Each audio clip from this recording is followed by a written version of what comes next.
Pretty much everything you need to know about taming and using a Fjordhawk in ARK Survival Evolved. Fjordhawks can only be located within the northwestern or southwestern portions of the ARK Fjordur sedan. Fjordur.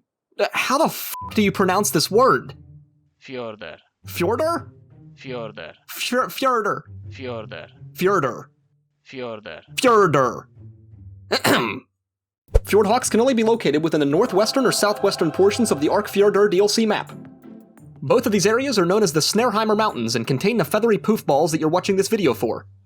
Using an S+ tech transmitter, I was able to scan and locate all of the available Fjordhawk spawns on the map, so you can use these rough coordinates if you'd like. Fjordhawks seem to fly fairly close to the ground or just overhead, but can sometimes be obscured by the tree lines or cliff sides. Using something like the Tech Helmet's visor scan ability or the Bloodstalker's thermal vision can make locating them significantly easier, as their flight patterns can be quite sporadic. If you're still having trouble locating them, just listen for the echoing shrills of woodland creatures and moaning complaints of underpaid actors to bag yourself a hawk! It's a hawk. I mean, what else do you want me to say? It's got a beak, it's got wings, it's covered in feathers. It can't f***ing skateboard though, because I tried and that was a complete disaster. Did confirm that it has talons though. Alright, so how do you go about taming one of these soon-to-be buckets of KFC, you might ask? Well, the Fjordhawk is technically a passive tame, but not in the traditional sense. Fjordhawks are scavenging creatures and will capitalize on the bodies of recently fallen prey. The only way to tame a Fjordhawk is to kill another creature near it and allow it to feed on the corpse. Once a Fjordhawk has been fed for the first time, it will begin to follow you around by circling overhead, meaning that you can take the Fjordhawk with you on a killing spree and tame it along the way. I would highly recommend taking advantage of the taming tracking system to keep track of its whereabouts and watch its taming progress. The level of the creature that you feed to it doesn't seem to matter, as I tested the taming process using quite a few different creatures at different level ranges, and the results were the same. As in real life though, the only thing that really does matter is size. That's what she said! Okay, well in the case of the Fjordhawk, that's not entirely true. Generally speaking, the meatier the creature is, the higher the boost it will give to the taming percentage, but that doesn't necessarily mean that the largest creatures are the best.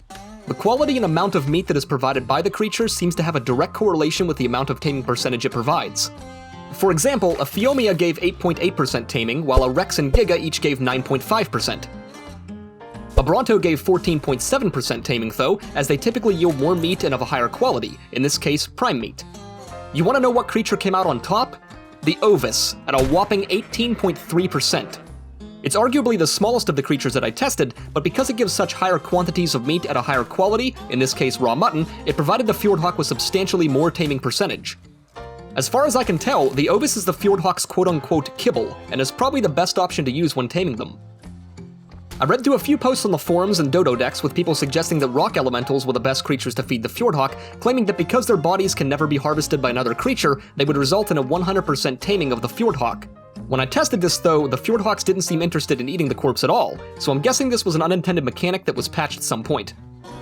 It's worth noting that tamed creatures can be used to tame a Fjordhawk, so stockpiling creatures that you don't need anymore and killing them off to feed it can be a very viable tactic. You can even drop your creatures in one after another using cryopods, and executing them on the spot to make a little hawk smorgasbord. Is that f***ed up? Yes, but it's incredibly effective. Once the Fjordhawk has eaten enough fallen prey, it will fully tame and become your new little feathery friend. The Fjordhawk will eat raw meat as a food source from here on out. Alright, so let's talk about the controls and functionality of the Fjordhawk to showcase some of what it can do.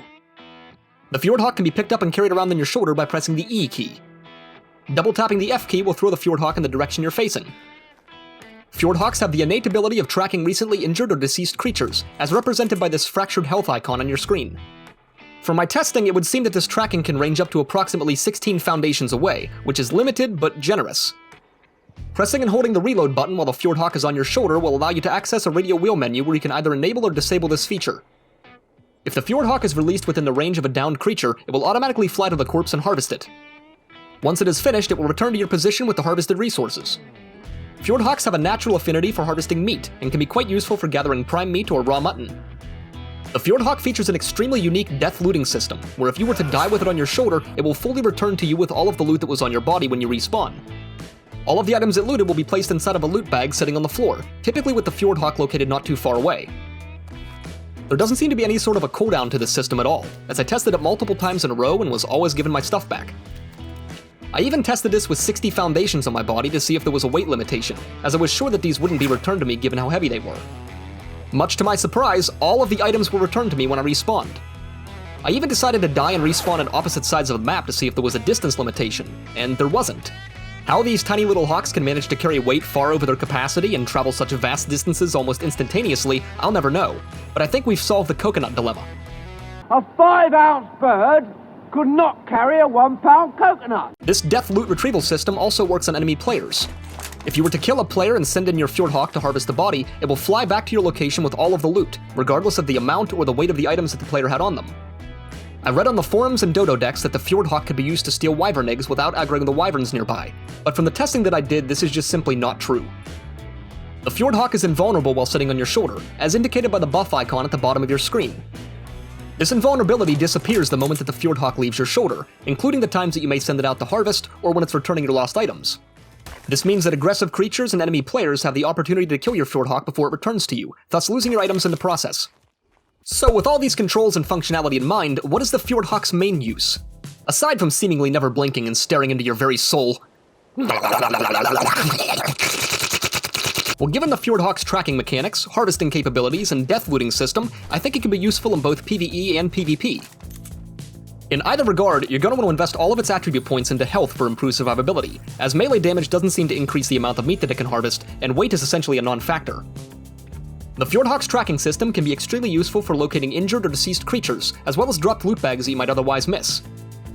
Its ability to quickly harvest meat products from downed creatures at a distance makes it a great companion to bring along on taming adventures. Its death looting mechanic can be an absolute godsend in situations where you'd otherwise kiss your precious gear goodbye, with seemingly no limitation to its cooldown, carry capacity, or distance traveled. This death looting mechanic can also be extremely versatile in PvP scenarios, as you could take out players in the distance and send in your Fjordhawk to gather up all of the loot. This could essentially keep you out of harm's way, while at the same time giving you the chance to loot the player's corpse in a much safer location. Alright, well that about wraps up this video. Thank you so much for watching! If you enjoyed, then please be sure to leave it a like down below, subscribe to the channel with notifications on to stay up to date on all of my latest content, join the Discord for a community of like-minded woodland creatures, and please keep leaving me comments because they warm my little bun of heart. Thank you again so much for watching, and I will see you guys in the next video.